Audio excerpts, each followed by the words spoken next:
एक राज्य में एक राजा अनाउंसमेंट करता है कि कल सुबह सभी प्रजाएं राजमहल में प्रवेश होना।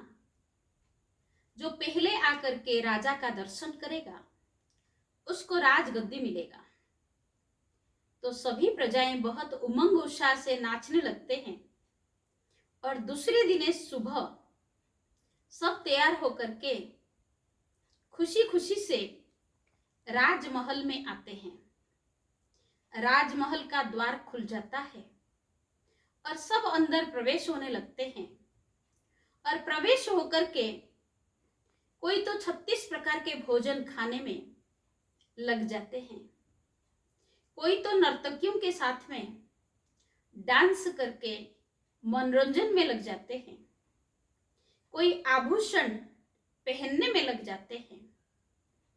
भूल जाते हैं कि हम राजमहल में क्यों आए थे, किस लिए आए थे, राजा हमको क्यों बुलाया था। भूलने के कारण स्थूल चीजें, स्थूल वस्तुओं को भोगने में लग जाते हैं। समय पूरा हो जाता है। पश्चाताप के आग में सब जलने लगते हैं कि अगर हम याद करके राजा का दर्शन कर लेते तो राजगद्दी प्राप्त हो सकता था। इसी तरह हम सभी परमात्मा के बच्चे बने हैं। परमात्मा के बच्चे बनकर के अगर भूल जाएंगे कि हम परमात्मा के क्यों बने थे, किस लिए बने थे, क्या पाने के लिए आए थे, क्या हमारा लक्ष्य था और हम किन बातों में अपने समय को बर्बाद कर रहे हैं। जो समय को बर्बाद करता है, समय उसको भी बर्बाद कर देता है। एक तरफ तो हम सभी कहते हैं कि परमात्मा मेरा संसार है, भगवान मेरा सहारा है, मेरे संसार बाबा है। बाबा जब मेरा संसार है तो इस संसार में और कोई नहीं रहना चाहिए। अगर कोई संसार में दूसरे हैं, कुछ कहते हैं हम और कुछ करते हैं, तो परमात्मा विश्वास नहीं करेगा। जैसे एक पति पत्नी है तो पति तभी पत्नी की सारी मनोकामनाएं पूर्ति करता है जब पत्नी एक व्रता होकर के एक पति के तरफ बुद्धि रखती है। तब पति खुश होकर के उसकी हर मनोकामना को पूरी करने में लगता है। तो इसी तरह जब हम भगवान के बने हैं, भगवान ही संसार है और उस संसार में अगर दूसरा कोई रहता है, कोई व्यक्ति, कोई वैभव, कोई वस्तु के तरफ हम आकर्षित होते हैं, तो परमात्मा हमारे मनोकामना पूर्ति नहीं करता है। जो सिद्धियां हमको मिलना चाहिए, जो प्राप्तियां हमको होना चाहिए, वो नहीं देता है। सच्चे दिल पर साहेब राजी होता है।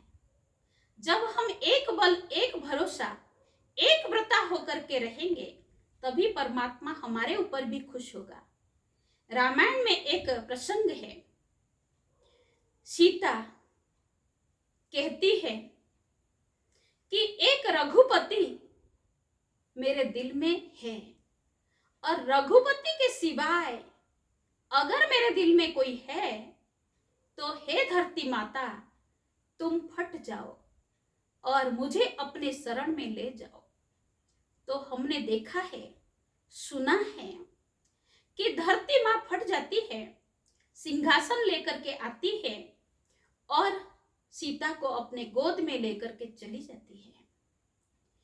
तो सच्ची सीता एक व्रता, एक राम के पत्नी बनकर के सीता थी, तभी धरती माँ उसकी मनोकामना पूर्ति किया। इसी तरह महाभारत में भी एक प्रसंग है। अज्ञातवास में जब पांडव थे, वो कुछ काम के लिए रास्ते में जा रहे थे, तो जाते जाते भगवान ने उनको कहा था कि कहाँ कहाँ भी अपना हाथ नहीं लगाना, कोई भी पेड़ में अपने हाथ नहीं लगाना। पर भीम को भूख लगता है और वो भीम एक पेड़ से फल तोड़ देता है। अब तोड़ तो दिया है, अब उसको क्या किया जाए? तो भगवान जब देखता है कि भीम पेड़ से फल तोड़ दिया है और बहुत बड़ा गलत किया है, तो अब कौन लगा सकता है इस फल को?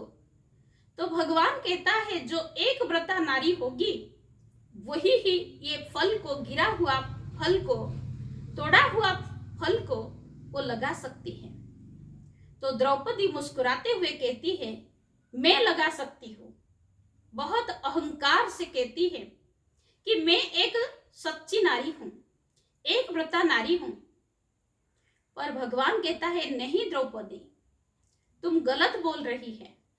तुमने भी कर्ण को जब पहली बार देखा था तो उसके प्रभामंडल से, उसकी चमक से तुम प्रलोभित हो गई थी, आकर्षित हो गई थी, इसीलिए तुम्हारे द्वारा ये फल नहीं लग सकता है।